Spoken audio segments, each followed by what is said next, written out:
मंगलवार व्रत कथा। एक समय की बात है, एक ब्राह्मण दंपत्ति की कोई संतान नहीं थी, जिस कारण वह बेहद दुखी थे। एक समय ब्राह्मण वन में हनुमान जी की पूजा के लिए गया।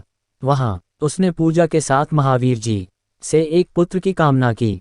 घर पर उसकी स्त्री भी पुत्र की प्राप्ति के लिए मंगलवार का व्रत करती थी। वह मंगलवार के दिन व्रत के अंत में हनुमान जी को भोग लगाकर ही भोजन करती थी। एक बार व्रत के दिन ब्राह्मणी ना भोजन बना पाए और ना ही हनुमान जी को भोग लगा सकी।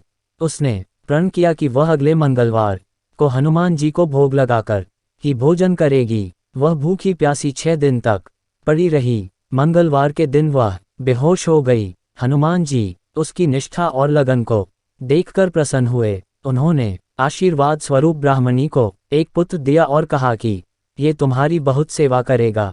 बालक को पाकर ब्राह्मणी अति प्रसन्न हुई। उसने बालक का नाम मंगल रखा। कुछ समय उपरांत जब ब्राह्मण घर आया तो बालक को देख पूछा कि वह कौन है। पत्नी बोली कि मंगलवार व्रत से प्रसन्न होकर हनुमान जी ने उसे यह बालक दिया है।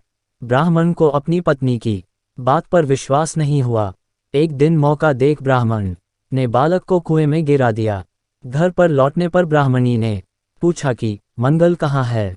तभी पीछे से मंगल मुस्कुरा कर आ गया। उसे वापस देखकर ब्राह्मण आश्चर्यचकित रह गया। रात को हनुमान जी ने उसे सपने में दर्शन दिए और बताया कि यह पुत्र उसे उन्होंने ही दिया है।